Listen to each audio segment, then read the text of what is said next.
एक बार पार्वती माता भगवान शिवजी के साथ पद यात्रा पर विश्व भ्रमण के लिए निकली। विश्व में अनेकों स्थान घूमने के बाद पार्वती माता थक गई और भगवान शिव से थोड़ी देर विश्राम करने को कहा। भगवान शिव ने विश्राम करने के लिए हामी भरी और दोनों एक पीपल के पेड़ के नीचे बैठ गए। थोड़ी देर बाद भगवान शिव अपनी करवट बदलकर लेट गए, लेकिन पार्वती माता की निगाहें उन चींटियों की कतार पर टिकी थी जो एक स्थान से दूसरे स्थान पर जा रही थी, और चींटियों के बीच रास्ते में पड़ा था एक रेंगने वाला कीड़ा जिसे चींटियां निरंतर काट रही थी। कीड़ा अपनी रक्षा करने में असमर्थ था क्योंकि चींटियां अनेक थीं। कीड़ा अत्यधिक पीड़ा में था, वह अपनी रक्षा करने के लिए छटपटा रहा था। पार्वती माता यह दृश्य देख दुखी होने लगी। माता कैसे न कैसे उस कीड़े की पीड़ा को मिटाना चाहती थी, लेकिन खुद करने में असमर्थ थी। तो पार्वती माता ने कीड़े को इस समस्या से निजात दिलाने के लिए भगवान शिव से प्रार्थना की। भगवान शिव ने जब खड़े होकर उस कीड़े को देखा तो उन्होंने पार्वती माता को समझाया कि इस पर ध्यान मत दो, यह किसी पीड़ा में नहीं अपितु अपने कर्मों का फल भोग रहा है। लेकिन पार्वती माता अपने कोमल हृदय से इस कठोर और पीड़ादायक दृश्य को देखकर काफी दुखी थी। उन्होंने भगवान शिव से उस कीड़े की पीड़ा मिटाने के लिए लगातार प्रार्थना की, लेकिन भगवान शिव भी उन्हें यही समझाते रहे कि इस पर ध्यान केंद्रित तो मत ही करो, यह अवश्य ही अपने कर्मों का फल भोग रहा है। भगवान शिव ने इस समस्या से छुटकारा पाने के लिए माता पार्वती को वहां से कहीं दूसरे स्थान पर चलने को कहा ताकि उनका ध्यान वहां से हट सके, लेकिन माता पार्वती ने भी हट कर रखी थी। वह बोली, जब तक इसकी पीड़ा नहीं मिटेगी मैं यहाँ से नहीं जाऊंगी।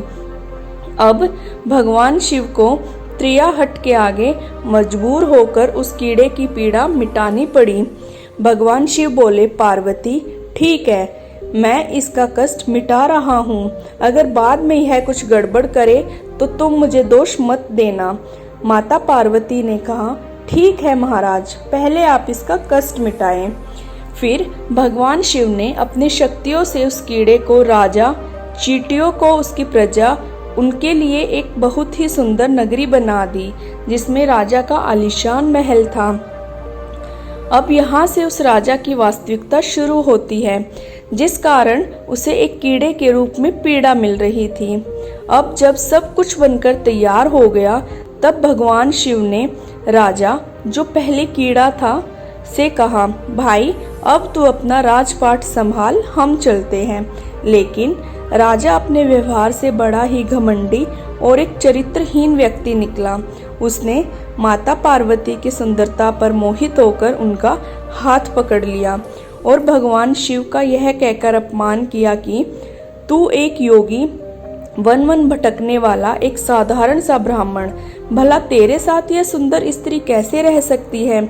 इसकी जगह तो मेरे महल में है, जिसे मैं अपनी रानी बनाऊंगा। इतनी सुंदर स्त्री एक राजा की रानी ही बन सकती है, ना कि एक साधारण से योगी की जिसे ना अपने आज का पता है ना कल का। अब मेरी बात सुन और यहाँ से चुपचाप चला जा, यह तो मेरी रानी बनेगी। भगवान शिव ने राजा को बहुत समझाने की कोशिश की और बोले, यह मेरी पत्नी है, तू अपना राजपाट संभाल, तुझे हजारों रूपमती मिल जाएगी। भगवान शिव ने उसे खूब समझाने की कोशिश की, लेकिन राजा अपनी जिद पर अड़िग रहा। तो भगवान शिव ने कहा, ठीक है राजा, तुम इसे अपनी रानी बना लो, मैं चलता हूँ। यह बात सुनते ही माता पार्वती भगवान शिव के चरणों में गिर गई और बोली, स्वामी आप मुझे इस दुविधा में छोड़कर कैसे जा सकते हो? भगवान शिव बोले, पार्वती मैंने तुम्हें पहले ही कहा था कि मैं इसका कष्ट मिटा दूंगा, लेकिन बाद में अगर यह कुछ गड़बड़ करता है तो तुम मुझे दोष मत देना। माता पार्वती, हे नाथ मुझे क्षमा करें, जो मैं कर्म सिद्धांत को नहीं पहचान सकी। अब मैं समझ गई, यह घमंडी और चरित्रहीन मानव अपने पिछले जन्म के कर्मों का फल भोग रहा था। इस क्रूर मानव ने अवश्य ही अपने जीवन में अनंत पाप किए होंगे, जिसका दंड इसे इस कीड़े के रूप में भुगतान करना पड़ रहा है। भगवान शिव प्रसन्न हुए कि चाहे पार्वती ने जिद करके ही इसका कष्ट मिटाना चाहा, परंतु अब वह कर्म सिद्धांत को समझ चुकी थी। फिर भगवान शिव ने अपनी शक्तियों से परिस्थितियां पहले जैसी कर दी। राजा को वही कीड़ा और प्रजा को वही चींटियां बनाकर उसके कर्म सिद्धांत को उसके हाल पर छोड़ दिया। अब माता पार्वती भी राजी राजी भगवान शिव के साथ अपना भ्रमण पुनः प्रारंभ करने के लिए चल पड़ी।